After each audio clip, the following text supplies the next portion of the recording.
Now, the reason I've got the distributor here, I'll go into in a second, but the problems that Dale was having, drove the car home, had some issues with it running on petrol, which turned out to be a relay.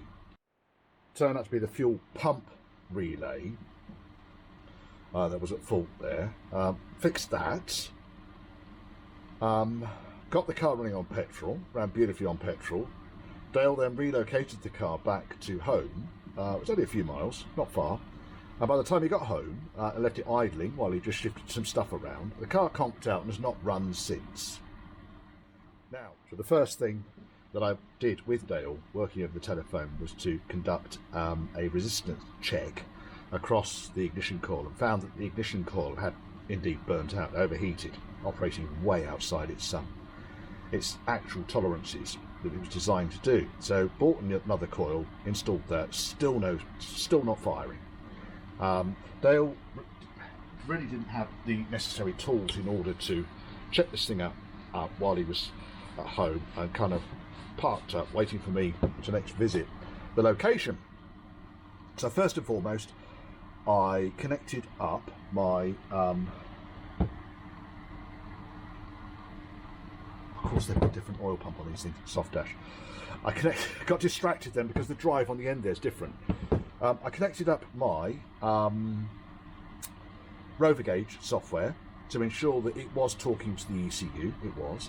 I also checked that I could flick the fuel relay open and close. Now I didn't actually doubt that any of that was the root cause of the problem. And the reason for that was that Dale was reporting that the engine was flooding itself. So as soon as he started cranking it over, it made no effort whatsoever to start. But if he stopped cranking and took one of the plugs out, it was dripping wet. So basically what was happening there was the ECU was understanding that the engine was turning over because it was picking up a signal from the ignition coil. It was then opening up the fuel pump relay, which was then pressurising the fuel rail. The ECU was then triggering the injectors, which was putting the fuel into the cylinders, but for some reason it wasn't allowing the engine to start. So after confirming, using my Rover gauge software, that the ECU was indeed talking to the injectors and indeed talking to the relays, I was happy that that side of it was okay. So next, what we did was, what I did, was to put my spark plug tester on the king lead from the ignition coil and tested. We had a good 2 centimetre long blue spark when we were cranking the engine over. At this point, by the way, I pulled the fuel pump relay out. I didn't want to flood the engine again. So pulled the fuel pump relay out, cranked the engine over, we get a hulking great big blue spark, which would indicate that the distributor and the ignition coil are working. Then took one of the leads off one of the plugs, put the king lead back onto the top of the distributor, cranked it over, no spark. Right, so rigged up my rudimentary distributor test kit, and all I'm really doing here is just checking the distributor, checking the internals of the distributor, not the high tension side, the low tension side. High tension side is over there, ignition coil 12 volt, wired directly to the IAM, the ignition amplifier, IAM ignition amplifier module, there you go, which normally would be, for this style of module, would normally be fitted onto the side of a 35DLM8, which I've done there. You see I've already tested it because I've built some wires. So by extracting it and then creating a little extension cable that goes through to the connector on the 35DM8, that's fitted to the Softdash, Disco 2, etc, etc, etc, I'm able to have the amplifier remotely. Distributor body needs to be earthed, amplifier body needs to be earthed, and my tester needs to be earthed. So what I'm basically doing, because on the last video I did here, it's caused an incredible amount of confusion. You're not going to get a spark unless you spin the distributor. So I'm rotating the bottom end of the distributor. We'll move the tester over here. Nothing's live at the moment, so basically we've got the tester, we've got an HT lead. This is one of Dale's HT leads, the customer's HT lead. So all I'm really doing here is just double checking or reconfirming that I'm happy that the system is working.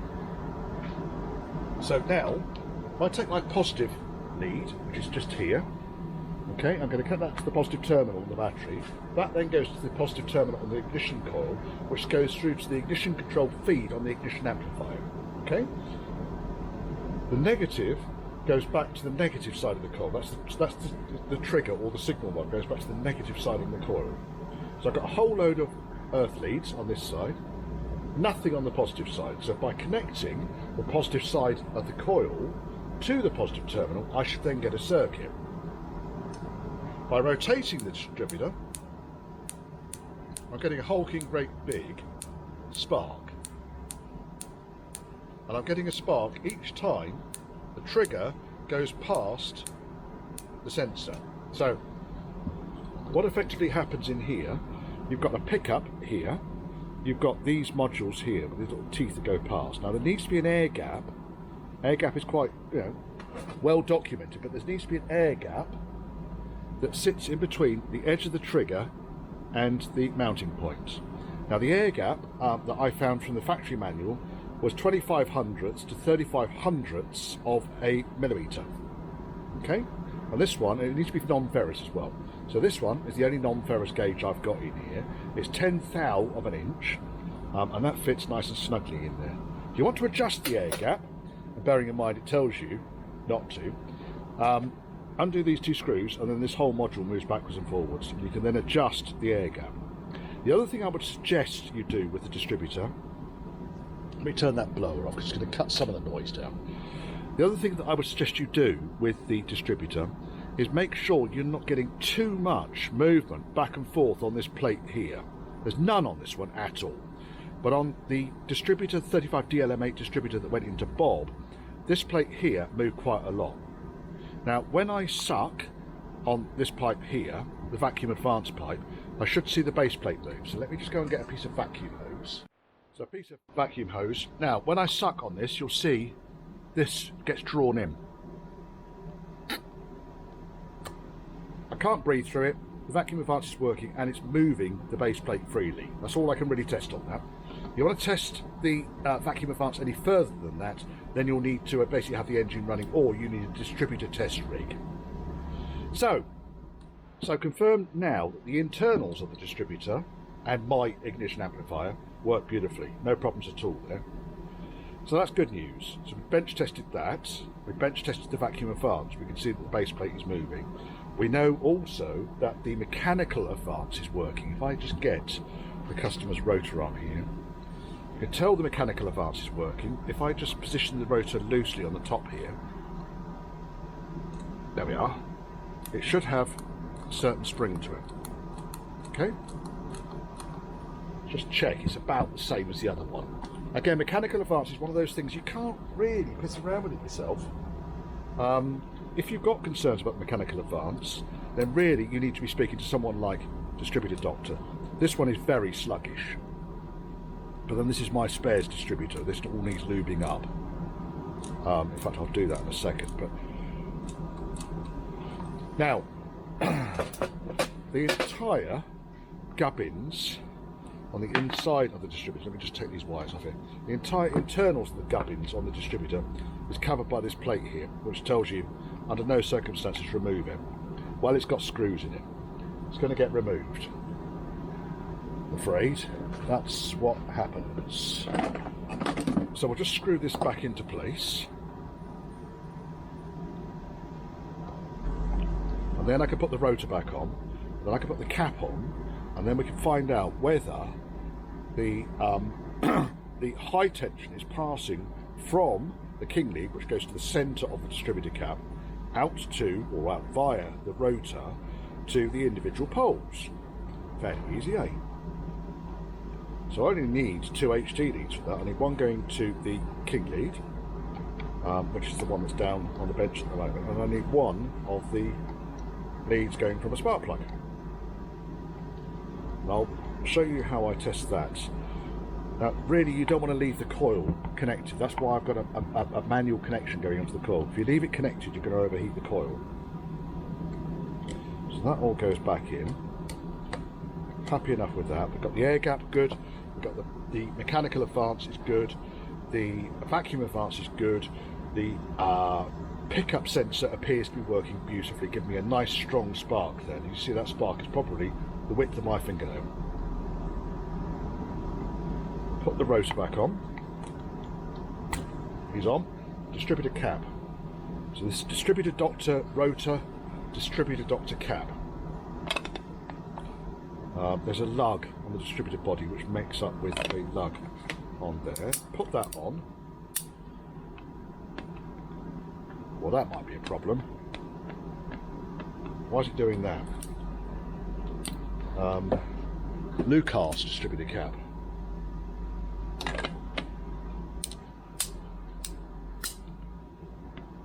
Still does it. It's not as bad though. Comparing Distributor Doctor to Lucas. Well, the recess where the clip goes is a lot deeper on the Distributor Doctor than it is on the Lucas cap. So it looks like all I need to do here is to bend these two mounting clips such that they're going to hold the cap firmer. That's how easy that is, I hope. Just position that back on. Nice big click. Nice big click. No longer any up and down movement. Right, that's fairly good there now. Next, no power. I shall reattach the king lead to the top of the distributor. That doesn't feel very nice at all. I wonder if the king lead is directional. Probably is. That feels nicer. Right, so we'll attach the other end onto the ignition coil.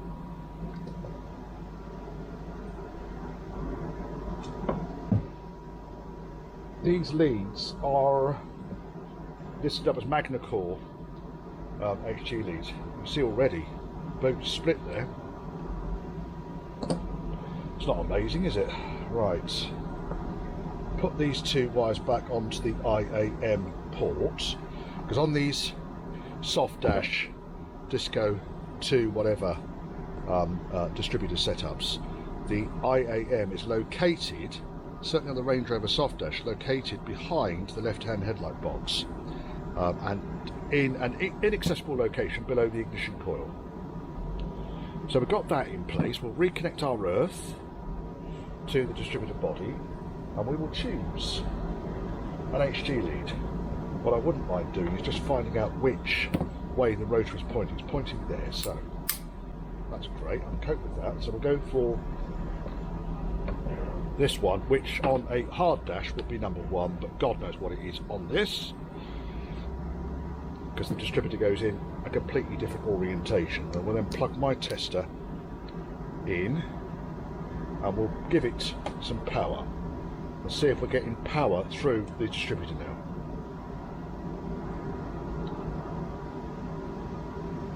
No, we're not. King lead off. King lead onto tester.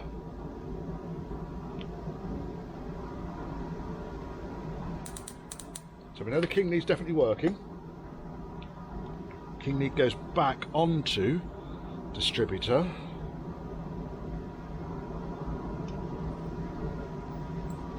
Well, this is the problem we were having. So we're not getting current through the distributor body. Okay. Next thing. Let's try a different rotor. Now, one thing here, when you're pulling the rotor off, this one's not quite so badly worn, but when you're pulling a rotor off on a worn 35DM8 or 35DLM8, you will find that you will disengage the bob weights if you're not careful. Fuck me, this is tight.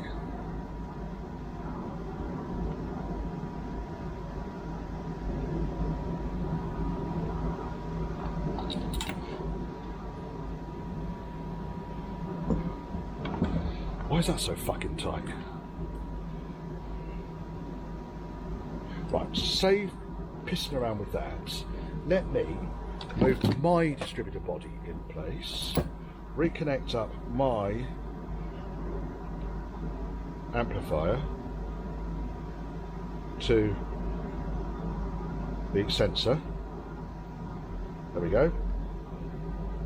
And reconnect the earth. And reconnect the king lead. And give it some voltage. Baseline passed. Put that onto the distributor doctor cap. Put my Lucas rotor on. Do I want to put that on there? No, don't you worry about that. Put my Lucas rotor arm on and put the distributor cap on. There we are. Distributor cap on. That's loose, but we'll leave it loose for the time being. And then we'll have this HT lead here, which would be number 1 on a hard dash, or any other Rover V8 install. That's in. Right, we've got earth. All we need now is power. Are we working with a different rotor on? Yes, we are. So all I'm doing is I'm just rocking the distributor back and forth past number 1. I mean, it's so good. Oh, lost it. There we are.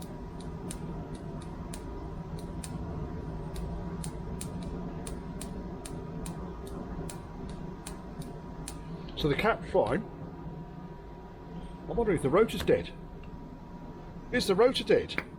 Have we got a very, very, very rare failure of a rotor?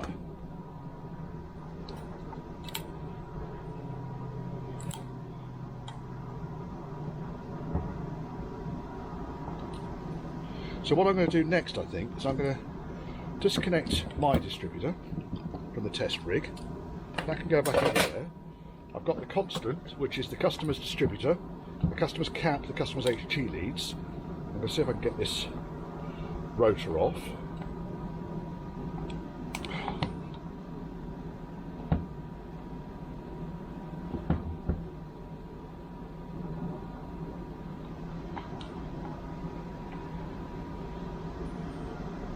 Come on, you fucker. That is not wanting to come off there.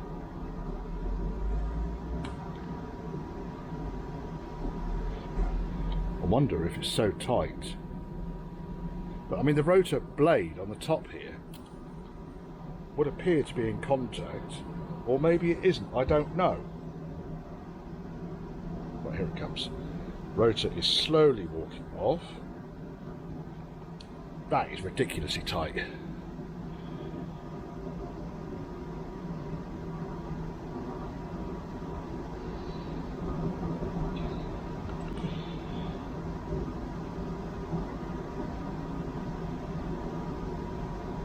Fucking thing.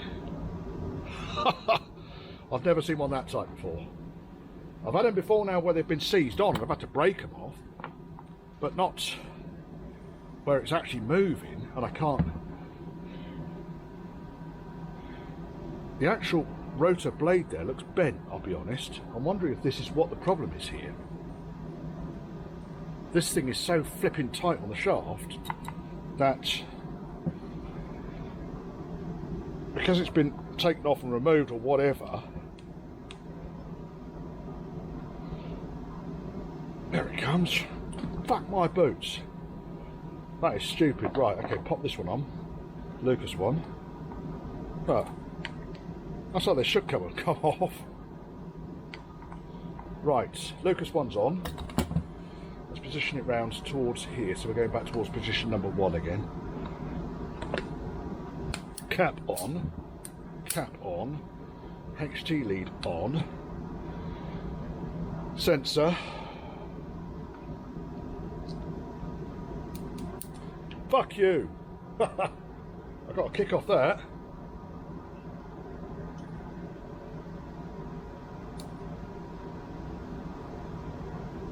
Oh, I'll tell you why I'm getting a kick off that. because I've not actually connected up the IAM yet. Silly arse. Yeah, high tension sparks are quite, you certainly know when you've got one. You certainly will know when you get a high tension spark going up your arm.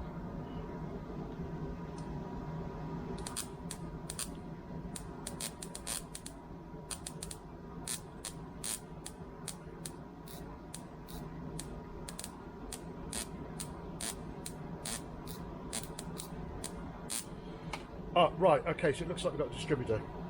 Problem is down to the rotor. Right, update on Dale's distributor here. So I've reset up Dale's distributor. We're just going to do a baseline here. So all I've done here is connected up his output port here for the ignition amplifier, which I've got up there. So the ignition amplifier body needs to be earthed. So I've just literally just clamped it against the earth post of the battery. Okay, connected that directly to the distributor via this cable here. Okay, then connected the two wires for a battery positive and a coil signal directly to the coil. So the battery positive goes to the plus side on the coil signal goes to the negative on the coil. So ignore all these kind of wires. It's a very, very, very simple circuit here. And then all I do is, that's the low tension side of it. I've also earthed the distributor body. Ignore the fact it's a red cable, I've lost my black cable. I've then got the positive feed to the coil, which will then also give positive feed to the ignition amplifier. And lastly, I've got a king lead running off the top of the coil going to my trusty tester over here, which is then earthed back to the negative battery terminal. It's as easy as it gets. So, what can you see? Right, you can see the battery, you can see this tester, you can see me put the positive terminal on there, then rotate. I'm going to say that's a fair size spark, that.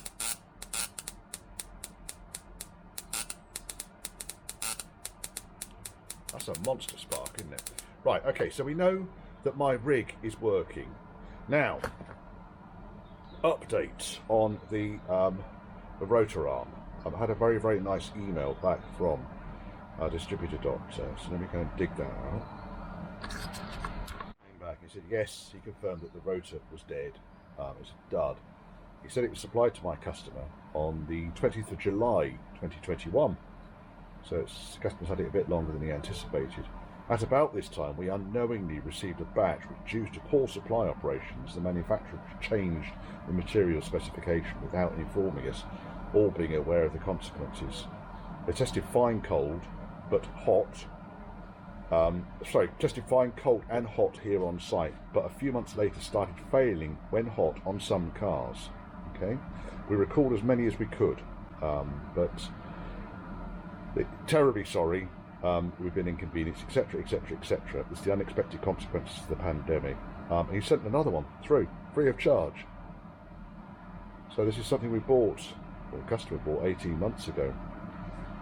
And it's been replaced free of charge by Distributor Doctor, because Distributor Doctor acknowledged he had a fault, or a faulty batch, which came through. So brand spanking new Distributor Doctor rotor arm. Now, does it fit any easier? No. Oh, hang on a sec, the clips pushed in. Right, clips in. Yes, it does. Right, so it fits nicely. Let's put a cap on. So what I really want to do here is I'm going to test the king lead function. Sorry, test the HT lead function now. So this is Customers Distributor Doctor cap, which is now going on. Let's just get that to there. So I really don't want to be rotating this thing without a spark being discharged, because the danger is then I'll just blow my cheapo nasty coil up, which is not what I want to be doing here. Now we've got no circuit here. We'll connect up the king lead to the centre of the distributor cap, and we'll connect up my HT lead to my tester. There we go.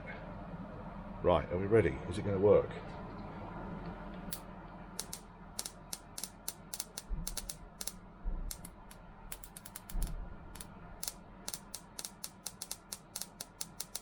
I'd say yes. So that's good news. Right, so I can pop that back in the car now. Okay, let's just disconnect the circuitry here, because this can go straight back in. I have to visit site, unfortunately, to do so. But the cap fits a lot better now. I've bent the springs, so bear that in mind. If your cap is wobbling up and down, your springs need adjusting. The reason it didn't wobble up and down on the Lucas cap, as you've seen, is the recesses here that the clips go into is a lot shallower on the Lucas cap than it is on these Distributor Doctor caps. But now that's in place, that is really kind of like solid. Okay, Dunny McDumface, that can go straight back in.